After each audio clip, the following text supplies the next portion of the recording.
Hello tout le monde et bienvenue dans cette nouvelle vidéo. Aujourd'hui on parle Fimo effet cuir qui existe en 12 coloris. Donc là on va réaliser un petit projet que j'ai moi-même réalisé lors d'un atelier graines créatives. Et donc on va utiliser ces petits pochoirs qui seront à vendre dans le commerce. Donc il y aura les pochoirs, le fil, l'aiguille et les deux petits pitons. Et ça va nous servir à faire un porte-monnaie renard. Donc avec j'utilise rouleau, scalpel et petite pointe. Et on voit tout de suite comment ça fonctionne. Donc là c'est la Fimo ivoire. Et on va en couper 3/4 à peu près. Et je vais vous montrer en même temps la texture de cette Fimo qui n'est pas du tout la même que la Fimo normale. Donc comme vous pouvez le voir, elle est déjà un peu plus fibreuse et elle est beaucoup plus molle. C'est un mix entre la Fimo soft et la Fimo Air. Voilà, j'aime beaucoup la manipuler. Après on fera pas du tout les mêmes choses qu'avec une Fimo classique. Donc là, je vais étaler ma pâte au cran numéro 3 de la machine à pâte. Je pose mon gabarit autour et je viens découper tous mes contours.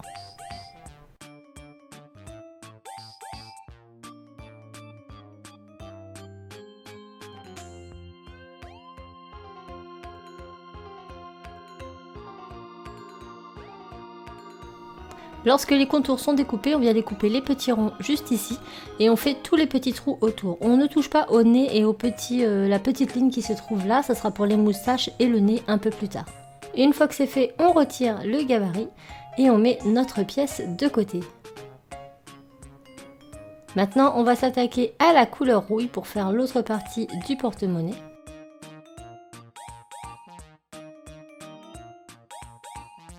Donc là, on prend la rouille, on en coupe à peu près la moitié et pareil, on l'étale au cran numéro 2 de la machine à pâte ou au rouleau, mais assez fin quand même. Donc d'abord, je l'étire avec le doigt et ensuite, je la passe dans la map. Je viens maintenant mettre le devant et là, je viens couper les contours, je fais les trous et je fais les points pour la couture. Maintenant, je peux retirer mon pochoir. Et ça prend forme, donc je décolle ça délicatement, je le mets un peu plus loin, voilà. Et maintenant on va venir prendre un petit morceau de noir, celui-ci je l'étale directement au rouleau, donc j'écrase un peu avec mon doigt, j'étale au rouleau, je vais revenir prendre le premier gabarit que j'ai utilisé pour la tête du renard, et avec ce gabarit je vais pouvoir découper le reste de mes pièces.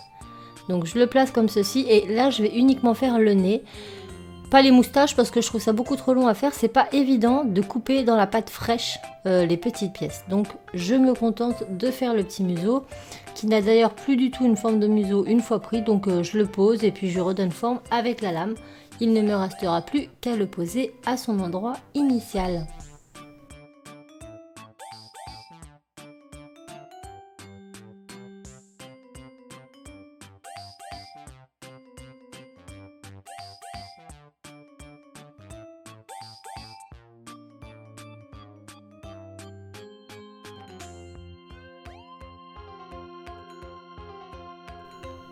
Maintenant qu'on en a terminé avec ça, on n'a plus qu'à mettre nos deux pièces au four 30 minutes à 130 degrés.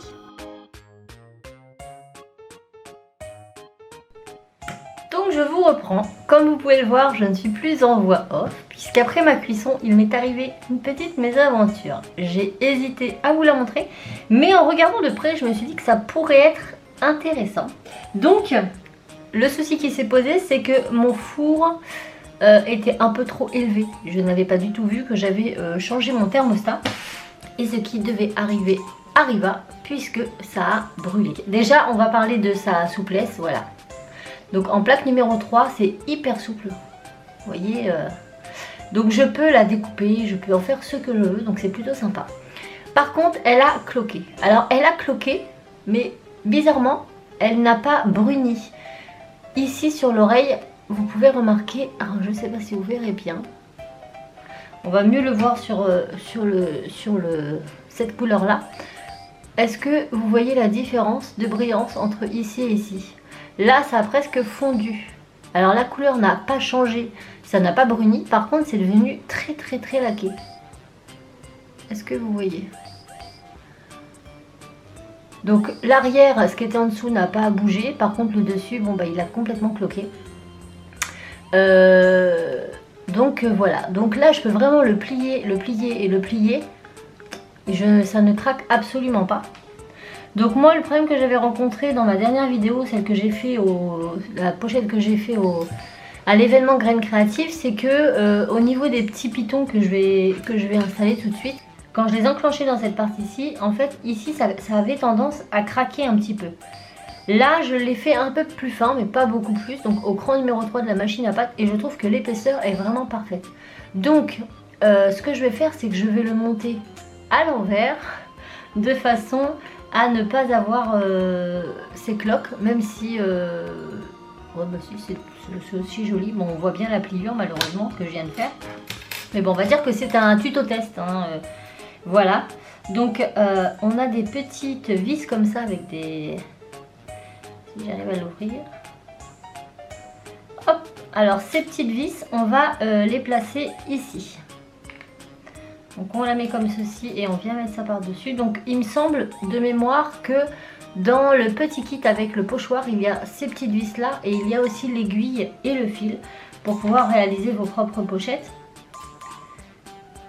Donc ça m'embêtait de vous faire autre chose parce que j'avais vraiment envie de vous montrer sous cette vidéo l'aspect de la Fimo cuir plus que le projet que je réalise, puisque là c'est un projet que j'ai réalisé déjà à l'événement, que je n'ai absolument pas innové, hein.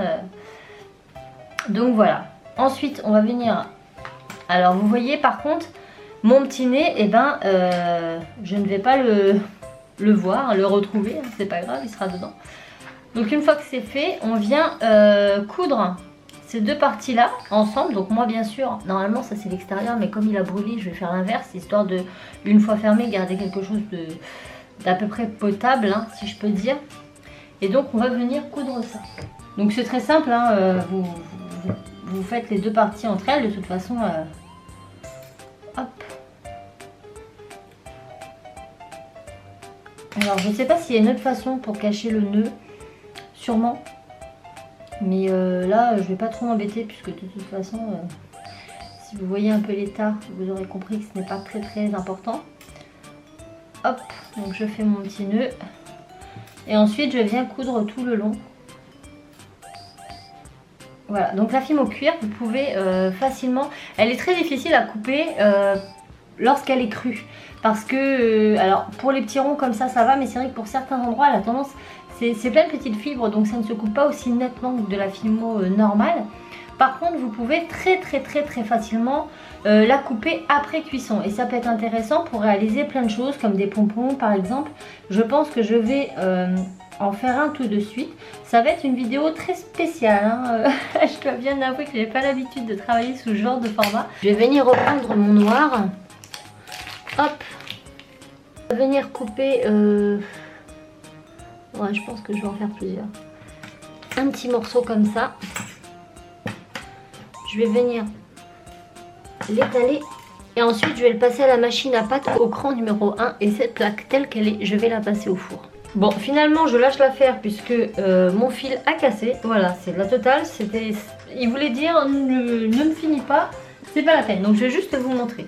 Grosso modo, une fois que c'est fait, partie du nez face contre table, vous prenez le devant de votre pochette, vous le placez ici et vous faites votre couture tout autour. Et une fois que c'est cousu, donc notre petit porte-monnaie pourra s'ouvrir. Et pour le fermer, en fait, vous allez tout simplement venir passer les petits boutons dans... Et là, on voit qu'elle ne craque pas. Donc je pense que l'épaisseur est plutôt bien. Et on obtient ceci. C'est plutôt cool. Et là, vous voyez que malgré le fait qu'il est brûlé, c'est pas hyper choquant, même si on le voit sur le devant et sur l'arrière. Mais c'était plus pour vous montrer l'effet de la Fimo cuir. Donc là, j'attends que mon petit morceau se sorte du four et je vous montre comment monter le reste. Bon, je crois que c'est pas ma journée. J'ai baissé mon four et ma Fimo a cramé, sachant que je laissais que 15 minutes. Bref, on va pas s'enflammer, c'est pas grave. Là, le but c'est juste que je vous montre qu'elle peut être facilement découpée. Donc elle est encore un peu chaude, hein. Si vous me voyez faire quelques bonds, c'est normal. Vous voyez, je la coupe au ciseau. C'est quand même un truc de malade. Hop, on va venir faire une autre...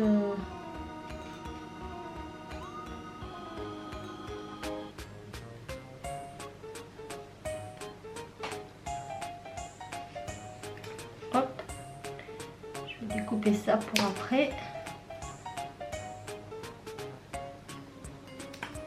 Donc c'est hyper simple à découper. Ensuite je vais venir faire de fines petites lamelles.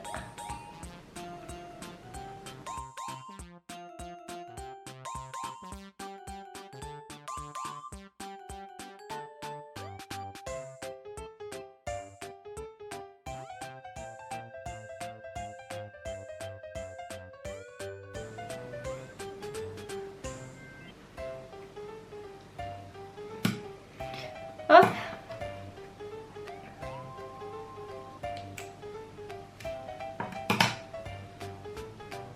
Après il nous suffit de prendre de la colle et de coller tout ça.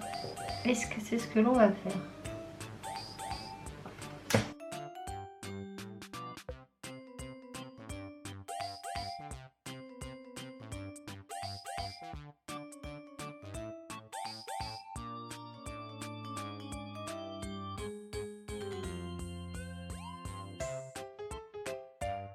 Et voilà ce que l'on obtient. Donc vous avez vu que pour faire le pompon c'est hyper simple, hein. Vous prenez de la fimo, vous l'étalez, vous la cuisez et vous la coupez. Après on colle le tout et ça nous fait des petits pompons et on a vraiment l'impression que c'est du cuir. Donc voilà un petit peu en ce qui concerne la fimo. Vous avez vu qu'on peut facilement la découper après cuisson pour faire des faux carrés de cuir, hein. Ça peut vraiment servir à faire des petits bijoux assez sympa, des petites porte-monnaies, des petites pochettes, enfin c'est vous qui voyez. Et voilà, j'espère vraiment que ça vous aura plu. Donc faites très attention à la température de votre four si vous voulez pas avoir le même genre de problème que moi. Ceci étant, vous avez pu voir enfin la texture qu'elle a et la façon de la travailler. C'est vraiment différent de la fimo normale dans la mesure où c'est un petit peu plus fibreux et c'est beaucoup plus mou aussi. Donc ça ne se travaille pas du tout de la même façon. Mais je pense qu'on peut facilement faire des bijoux assez sympas.